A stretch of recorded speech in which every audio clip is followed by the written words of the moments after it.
Assalamualaikum warahmatullahi wabarakatuh. Nama saya Muhammad Naim bin Muhammad Syahid. Nombor metik saya 10 DKM 21F1021. Assalamualaikum warahmatullahi wabarakatuh. Nama saya Muhammad Amirul Sa'id bin Abdul Malik. Nombor pendaftaran saya 10 DKN 21F1069. Saya dari kumpulan 5. Nama saya Muhammad Sulaiman bin Muhammad Tamizi. Nombor metrik saya 10 DKM 21F1049. Tajuk yang ingin kami bentangkan hari ini ialah rokok elektronik ataupun vape. Adalah sebuah inovasi dari bentuk rokok konvensional menjadi rokok moden. Irsyad Al-Fatwa ke-63 telah memutuskan ianya haram berdasarkan beberapa kesan yang telah dibincangkan. Apakah antara peranan syariah yang berkait dalam pengharaman tersebut? Berikan ulasan anda. Apa itu rokok elektronik? Rokok elektronik atau vape menggunakan penguat berkuasa bateri untuk menghasilkan suatu aerosol daripada cecair yang berperisa gas yang disedut penggunanya untuk mendapatkan rasa seakan menghisap rokok tanpa membakar sebarang tembakau. Cecair gas ini biasanya diperbuat daripada nikotin. Semuanya propylene glikol, gliserin dan bahan perisau. Vape diperkenalkan sebagai alternatif lain bagi mengurangkan rasa ketagih terhadap rokok. Ramai menggunakan vape dengan alasan untuk berhenti merokok. Okey, seterusnya. Terdapat beberapa isu semasa yang berkaitan dengan rokok elektronik, dan yang saya dapat ialah terdapat 3, iaitu yang pertama ialah Majlis Fatwa putuskan vape haram. Yang kedua, vape tak sesuai rawat ketagih rokok. Dan yang ketiga, bahana vape jejaskan kesihatan mental. Seterusnya berkenaan isu menurut pandangan sains. Penggemar rokok elektronik atau vape menjadikan isu berhenti merokok sebagai punca mereka terus menghisap vape. Pengarah UM Ceras Pusat Komuniti dan Kemampanan Universiti Malaya, Prof. Madya Dr. Amir Siddiq Amir Nordin berkata, perkara utama yang dilihat adalah vape sebagai satu proses penggunaan rokok elektronik. Isunya lebih tertumpu kepada kandungan elektronik itu sendiri. Antaranya, bahan-bahan di dalamnya paling kita risaukan adalah dengan kandungan nikotin dalam rokok elektronik ini. Apakah itu nikotin? Nikotin adalah bahan yang mendatangkan ketagihan bagi kanak-kanak atau remaja yang menggunakan vape dengan kandungannya mempunyai nikotin. Mereka mungkin berdepan dengan masalah ketagih pada usia yang muda. Timbalan Dekan Jaringan dan Perjanaan Fakulti Perubatan Universiti Kebangsaan Malaysia UKM, Prof. Dr. Sharifah Izzat Wan Putih berkata, penggunaan vape itu umpama keseronokan, terlarang dalam kalangan remaja yang seharusnya ditangani segera. Katanya, vape tidak sekadar mempunyai bahan kimia berbahaya tetapi memancing populasi bukan perokok untuk mencubanya kerana didakwa tidak bahaya selain mengalihkan ketagihan pada rokok konvensional. Tabiat merokok antara penyebab kematian utama dalam kalangan rakyat Malaysia. Statistik menunjukkan sekurang-kurangnya 10,000 perokok meninggal dunia dalam setahun, punca menghidap kanser, kerosakan paru-paru dan lain-lain. Seterusnya ialah prinsip syariah.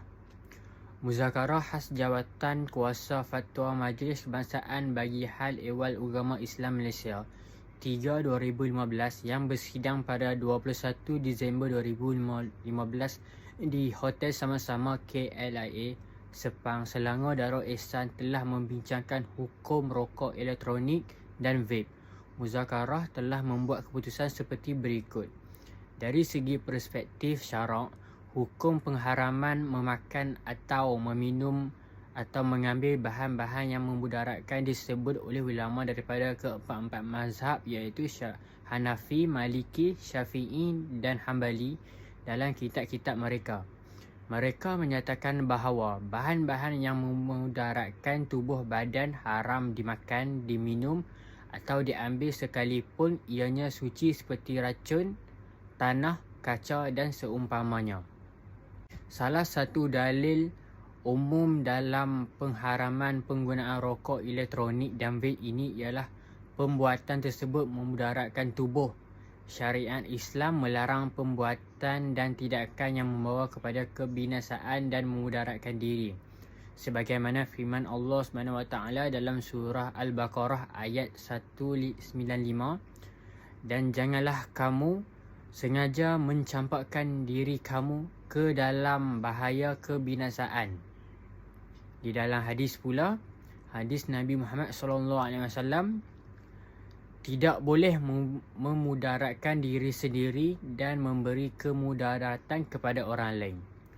Hadis riwayat Ahmad Al-Malik, Ibnul Majah dan Al-Daraqutni. Rokok diharamkan atas sebab faktor iaitu mengandungi pelbagai jenis racun seperti nikotin serta bahan-bahan kimia lain yang dipercayai boleh memudaratkan kesihatan.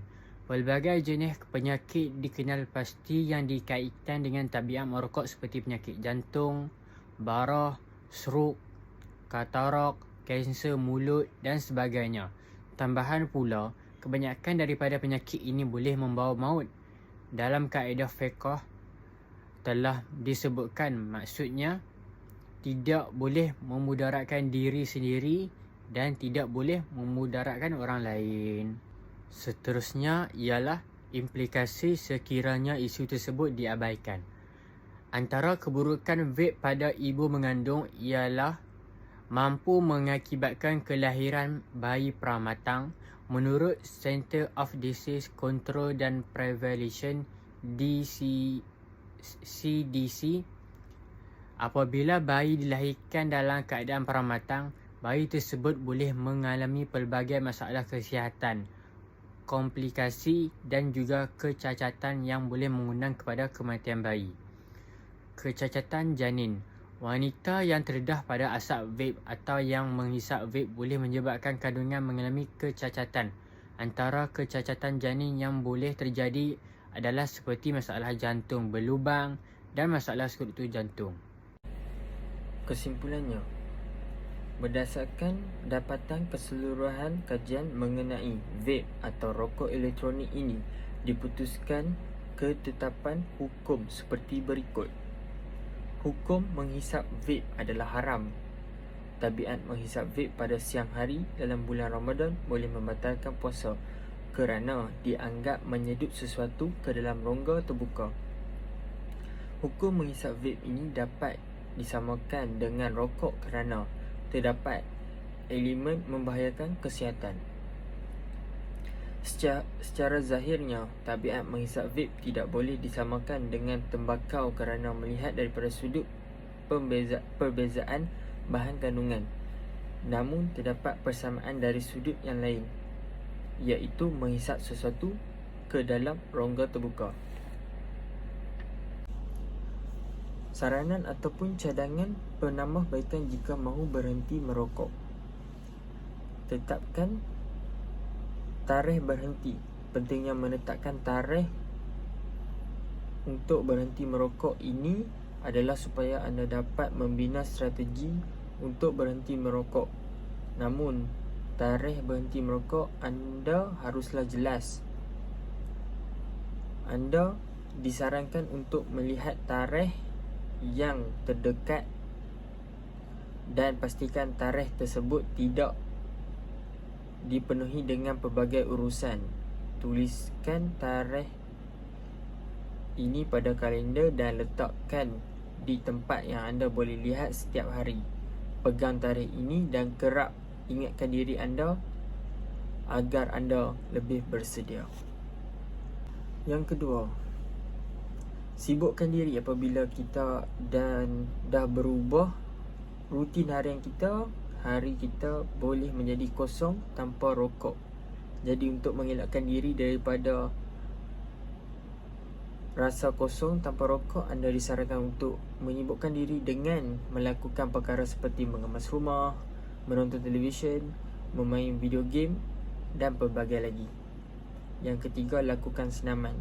Kebaikan bersenam adalah ia dapat menghilangkan tekanan dan meningkatkan penghasilan endorfin yang secara tidak langsung memberi kesan positif, tenaga positif kepada tubuh badan kita. Tubuh badan yang letih selepas bersenam turut membolehkan anda untuk mendapatkan tidur yang lebih berkualiti. Ini amat penting dan membantu menangani insomnia, kesan daripada kehilangan nikotin.